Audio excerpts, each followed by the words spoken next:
সামান্তা শারমিন বাংলাদেশের রাজনৈতিক অঙ্গনে একটি উদীয়মান নাম। বর্তমানে তিনি জাতীয় নাগরিক কমিটির মুখপাত্র হিসেবে দায়িত্ব পালন করছেন। তার শিক্ষা জীবন শুরু হয় ঢাকা বিশ্ববিদ্যালয়ের চারুকলা অনুষদের ভাস্কর্য বিভাগে, যেখানে তিনি সৃজনশীলতা ও শিল্পকলার প্রতি তার আগ্রহ বিকাশ করেন। ঢাকা বিশ্ববিদ্যালয়ে অধ্যয়নকালে সামান্তা শারমিন বাংলাদেশের ছাত্র ফেডারেশনের রাজনীতির সঙ্গে যুক্ত হন। এ সময় তিনি নিপীড়ন বিরোধী শিক্ষার্থীদের মোর্চা, নিপীড়ন বিরোধী শিক্ষার্থীবৃন্দ এর সংগঠক হিসেবে দায়িত্ব পালন করেন, যা তার নেতৃত্ব গুণ ও সামাজিক ন্যায় বিচারের প্রতি প্রতিশ্রুতির প্রতিফলন। জাতীয় নাগরিক কমিটি গঠনের পর সামান্তা শারমিন মুখপাত্র হিসেবে তার ভূমিকা পালন করেছেন। তিনি বিশ্বাস করেন যে দেশের বর্তমান রাজনৈতিক প্রেক্ষাপটে নতুন রাজনৈতিক দলের প্রয়োজনীয়তা রয়েছে। তার মতে শেখ হাসিনার নেতৃত্বে নারীদের পিছিয়ে রাখার অপকৌশল রয়েছে, যা তিনি কঠোর সমালোচনা করেন। সামান্তা শারমিন সামাজিক যোগাযোগ মাধ্যমে সক্রিয়, যেখানে তিনি জনগণের সঙ্গে যোগাযোগ রক্ষা করেন এবং তাদের মতামত গ্রহণ করেন। তার ফেসবুক পেজে তিনি উল্লেখ করেছেন যে জনতার জয় হোক হবেই, এটিই তার জনগণের প্রতি প্রতিশ্রুতি ও বিশ্বাসের প্রতিফলন। 28 ফেব্রুয়ারি জাতীয় নাগরিক কমিটির উদ্বোধনী অনুষ্ঠানে তিনি বলেন, শহীদের রক্তের দায় অস্বীকারের উপায় নেই। আসসালামু আলাইকুম। আজকে 28 ফেব্রুয়ারি 2025, এই তারিখটি বাংলাদেশের জনগণ সব সময় মনে রাখবে এই জন্য, কারণ বাংলাদেশে গত 53 বছরে একটি বাইনারি পলিটিক্সের মধ্যে আমাদেরকে ঠেলে দেওয়া হয়েছিল। আমাদের মধ্যে কোনো অপশন ছিল না, হয় একটি না হলে আরেকটি। এভাবে করে আমরা আমাদের নাগরিক অধিকারের কথা ভুলতে বসেছিলাম। এখন একটি সময় এসেছে এবং সেই সময় করে দিয়েছে বৈষম্য বিরোধী ছাত্র আন্দোলনের নেতৃত্বে হওয়া সেই গণজাগরণ, সেই গণ অভ্যুত্থান। 24 জুলাইয়ের গণ অভ্যুত্থানের মধ্য দিয়ে আমরা এই বাংলাদেশের নতুন রক্তক্ষয়ী ইতিহাসের একটি সমাপ্তি ঘটানোর স্বপ্ন দেখতে পারছি। এই স্বপ্নের মধ্য দিয়ে আমরা বাংলাদেশের একটি রাষ্ট্র পুনর্গঠনের কথা বলছি। কেন আমাদের এই রাষ্ট্র পুনর্গঠন প্রয়োজন? কারণ এই বাংলাদেশে কখনো বাংলাদেশকে অ্যাজ এ স্টেট, একটা রাষ্ট্র হিসেবে স্ট্যাবলিশ করার কোনো প্রচেষ্টা গ্রহণ করা হয় নাই।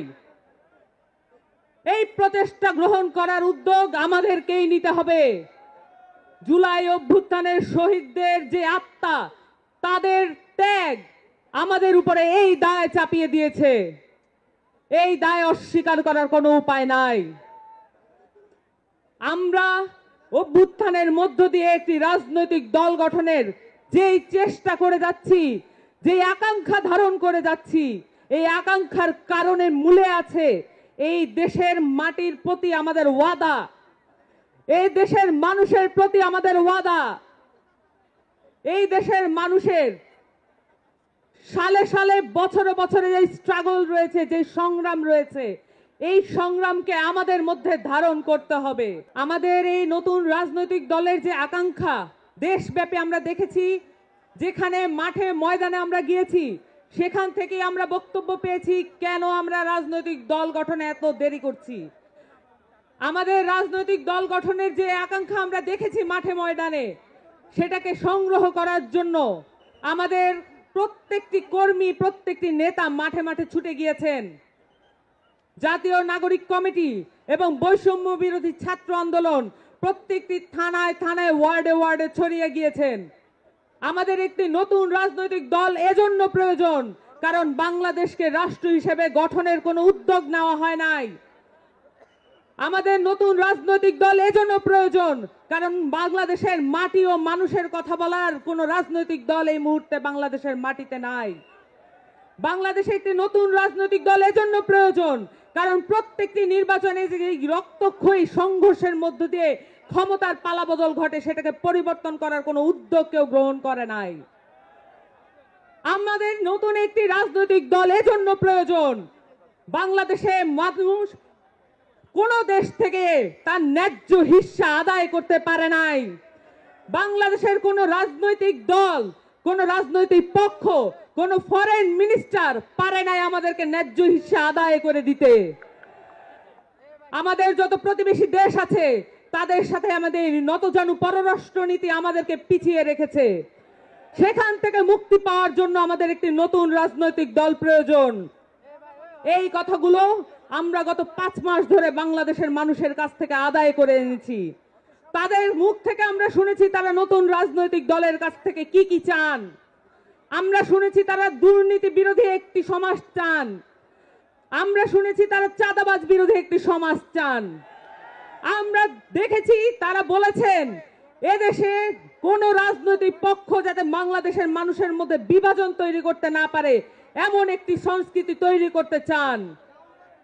বাংলাদেশের সহজ সরল খেটে খাওয়া মানুষের রাজনীতি যারা করবে তাদের কথা বলার জন্য একটি রাজনৈতিক দল প্রয়োজন, এবং সেই রাজনৈতিক দল এই 24-এর গণ অভ্যুত্থান আমাদেরকে সেই সুযোগ করে দিয়েছে। আপনাদেরকে সকলকে সাথে নিয়ে এখানে যত রাজনৈতিক মতবিরোধ যাদের মধ্যে আছে বা নেই, যাদের মধ্যে যে রাজনৈতিক নীতিবিরোধ আছে, যত মত পার্থক্য আছে এবং যত রকমের রাজনৈতিক পক্ষ আছে, সকলকে সাথে নিয়ে আমরা একটি নতুন রাজনৈতিক দল ঘোষণা করব আজকে।